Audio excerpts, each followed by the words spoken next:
안녕하세요. 한PD입니다. 개인적인 사정으로 약 한 달여간 영상 제작을 못하였습니다. 여러분들을 실망시키지 않게 더 열심히 하겠습니다. 2022년 11월 18일 캄보디아 뉴스 시작합니다. 업무 복귀 훈센 총리, 코로나 진단 후 업무 일정 재개. 세계의 정상들과 만나는 G20 기간 코로나에 확진되어 세간의 주목을 받은 훈센 총리가 정상 업무를 진행한다고 합니다. 훈센 총리는 2022년 11월 20일 일요일부터 실무회의를 재개하고 다양한 프로그램을 주재할 예정입니다. 11월 20일 일요일에 발표된 총리 일정에 따르면 총리는 베트남 국회의장과 중국 국방부 장관을 예방할 뿐만 아니라 실무 논의를 할 예정입니다. 이후 총리는 제43차 아세안회의 총회 개막 기조연설, 제3회 전국체육대회 개막식, 30주년 지뢰 제거 활동 기념대회 폐회식 등 각종 행사를 주재할 예정입니다. 총리는 G20에 참석하는 동안 2022년 11월 15일 코로나 진단을 받은 후 중요한 G20 정상회담과 태국 방콕에서 열리는 비공식 에이펙 정상회담, 중국 대통령 및 프랑스 대통령과의 실무회의를 포함한 회의를 연기했습니다. 캄보디아 완공 다음 달부터 관광객들에게 재개방. 드디어 얼마 남지 않은 코로나 방역의 장소 중 하나가 더 열리고 있습니다. 캄보디아 수도 프놈펜에서 가장 인기 있는 관광 명소인 완공이 코로나19 팬데믹으로 2년 넘게 문을 닫았다가 12월 1일부터 다시 문을 엽니다. 콩사물 완공 장관은 금요일 언론에 공개한 서한에서 2022년 12월 1일부터 국내외 관광객들이 완공을 방문할 수 있게 될 것이라고 말했습니다. 관광부에 따르면 완공 건물의 아름다운 우뚝 솟은 첨탑은 캄보디아에서 발견되는 고전적인 크메르 건축의 좋은 예입니다. 관광객들은 대관식과 공식 행사가 열리는 아련시를 방문하는 것을 환영한다고 외교부는 말했습니다. 정원은 아름답게 손질되어 있으며 궁전 부지에는 에메랄드 사원 스투퍼즈 로얄 다이닝 홀, 찬차야 파블리옹 및 나폴레옹 3세가 선물한 프랑스 건물 차역이 추가되었습니다. 수많은 흥미로운 건물 중 캐마린 궁전 또는 현재 노로돔 시아모니 국왕의 공식 거주지인 크메르 왕의 궁전이 있다고 외교부는 말했습니다. 다만 몇몇 구역은 통제된 부분에 있어 대중에게 공개되지 못합니다. 통콘 관광부 장관은 캄보디아를 찾는 국제 관광객 수가 예상보다 빠른 속도로 증가해 2022년 목표를 200만 명으로 상향 조정했다고 말했습니다.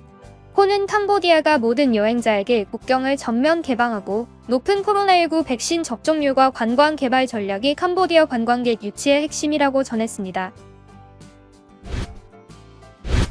캄보디아에서 약 1,500만 톤의 레드 플러스 탄소 배출권 판매 예정. 삼림 벌채 종식을 위한 COP27의 대화에서 캄보디아는 국가의 랜드마크인 레드 플러스 프로젝트에서 약 1,500만 톤의 검증된 배출 감소 또는 탄소 배출권에 대해 국제 기업 구매자와 계약을 체결하기로 합의했습니다. 캄보디아의 발표는 삼림 벌채를 종식시키기 위한 정부, NGO, 지역사회 및 대기업 간의 획기적인 협력을 보여줍니다. 이는 지속 가능한 개발을 위한 투자를 추진하면서 삼림 벌채 문제를 해결하는 효과적인 방법을 나타냅니다. 왕립정부의 환경부는 야생동물보호협회와 야생동물연합이 개발한 캄보디아의 레드 플러스 프로젝트 세계에서 탄소 배출권을 구매할 주요 기업 그룹과 계약을 체결할 예정입니다. 삼림 벌채와 삼림 황폐화는 기후 위기의 가장 큰 원인 중 하나로 모든 배출량의 약 10에서 12%를 차지합니다. 그리고 2030년까지 삼림 손실로 인한 배출을 끝내지 않고 1.5도씨 온난화 목표를 달성하는 것은 불가능할 것입니다. 환경부는 2016년부터 세계의 레드 플러스 프로젝트를 시행했습니다. 이 프로젝트는 K254이마, 사우스 카다맘즈 및 프레이랭에 있으며 127만 면적에 걸쳐 있습니다. 캄보디아는 1983년 이후 디폴트 기록이 없습니다. 근래 신흥개발도상국이나 저개발 국가지역에서 금융 불안으로 인한 디폴트 사태가 세계를 덮치고 있는 가운데 신용평가사 무디스가 캄보디아에 대한 기사를 발표했습니다. 무디스는 캄보디아가 1983년 이후 채권이나 대출에 대한 채무 불이행 사건이 발생한 기록이 없다고 밝혔습니다. 부정적인 전망을 감안할 때 현재 등급 상향 가능성은 낮지만 경상수지 적자가 크게 축소되는 등 캄보디아의 대외적 입장에 대한 압박이 지속적으로 완화된다면 무디스는 전망을 안정적으로 수정할 가능성이 높다고 말했습니다. 시간이 지남에 따라 개혁이 국가의 제도적 약점을 해결하고 부패 통제 및 법치와 같은 정책 효율성을 향상시킬 가능성이 있다면 등급에 대한 상향 압력이 발생할 것입니다. 또는 경쟁력을 지원하고 사업 수행에 대한 장애물을 줄이는 구조적 개혁의 구현이 경제적 다각화 및 소득의 실질적인 증가에 기여한 경우 그러한 결과는 충격에 대한 경제의 회복력을 강화할 것입니다. 무디즈는 더 큰 외부 불균형이 구조화될 가능성이 있는 경우, 예를 들어 FDI 유입의 완화로 인해 광범위한 경상수지 적자 자금을 조달하는 데 어려움이 증가하고 외관 보유고에 대한 압력이 증가할 가능성이 있는 경우 신용등급 강등을 고려할 것입니다. 자산 가격에 대한 부담이 상당하고 장기화되어 국내 은행 시스템의 상당한 유동성 및 지급 능력 문제로 이어지고 국가의 거시 안정성 위험이 높아지는 경우 등급 하향 압력도 발생할 수 있습니다.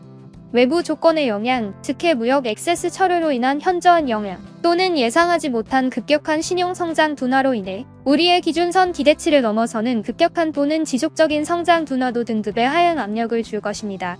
캄보디아의 ESG 신용 영향 점수는 매우 부정적으로, 이는 환경 위험에 대한 약간의 부정적인 노출, 사회적 위험에 대한 매우 부정적인 노출, 전반적으로 매우 약한 지배 구조 프로필 및 제한된 탄력성을 반영합니다.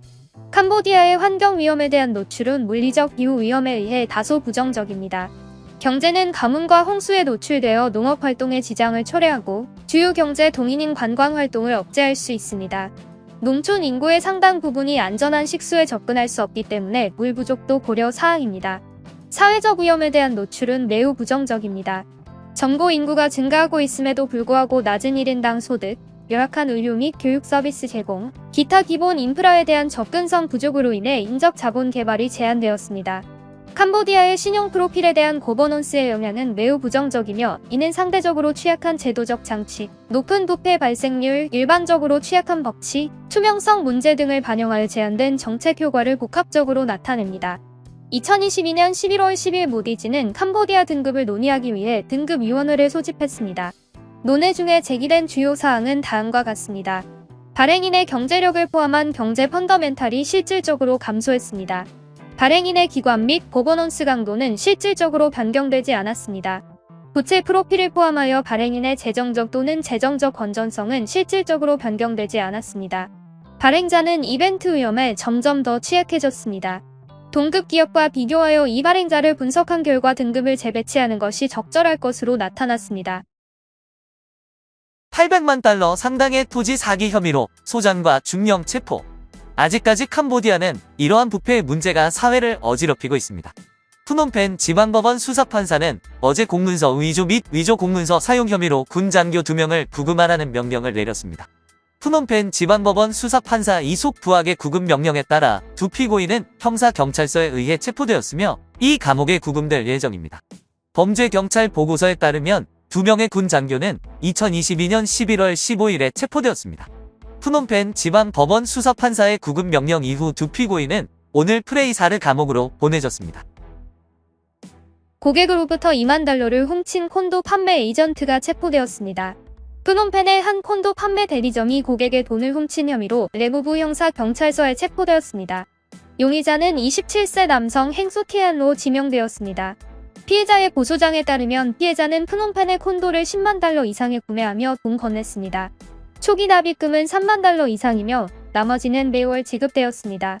피해자는 2022년 1월 중 회사에 총액 18,942달러를 지급하기 위해 행소티앗에게 월정액을 건네주고 영수증을 또한 받았습니다. 하지만 갑자기 2022년 11월 14일 또 다른 영업사원이 피해자에게 연락해 11개월 동안 돈을 내지 않았다고 전했습니다. 그제서야 피해자는 지급한 돈이 회사에 지급되지 않았다는 것을 깨달았습니다. 피해자는 신문 후 피해자로부터 돈을 받았으나 회사에 인계하지 않고 회사 영수증을 위조했다고 자백했습니다. 당국은 용의자를 사기, 신뢰 위반, 사기 및 문서 우용 혐의로 기소했습니다. 신문 후 경찰은 절차를 진행하기 위해 용의자를 푸놈펜 지방 법원으로 보냈습니다. 여성에게서 강도를 막으려다 총에 맞은 영웅 배달기사. 용감한 음식 배달 기사가 오늘 아침 푸놈펜 범죄 스팟에서 강도를 저지하려다 두 발의 총에 맞아 병원으로 이송되었습니다. 이 사건은 2022년 11월 18일 오전 3시 푸놈펜 에덴 가든에서 발생했습니다. 피해자인 젊은 여성에 따르면 그녀는 에덴 가든에서 친구를 기다리며 오토바이를 타고 있었습니다. 갑자기 오토바이를 탄 용의자 2명이 여성에게 권총을 겨누고 모토를 요구했습니다. 그 여성은 경보를 울렸고 근처에서 기다리고 있던 배달 기사들이 달려와 여성을 도왔습니다. 계속되는 난투에서 강도들은 운전자 중 한 명의 무릎에 총을 2번 쐈습니다. 경찰은 용감한 청년의 이름을 마오 비살라고 알렸습니다. 그는 병원으로 급히 이송되었고 현재 총알을 제거하기 위해 치료를 받고 있습니다. 경찰은 아직 용감한 청년을 쏜 2명의 강도를 찾고 있습니다. 캄보디아 뉴스TV는 시청자분들의 문의나 제보를 기다리고 있습니다. 또한 기사에 정정 내용이 있으면 수정하겠습니다. 구독과 알람 설정 부탁드리며 항상 시청해 주셔서 감사합니다.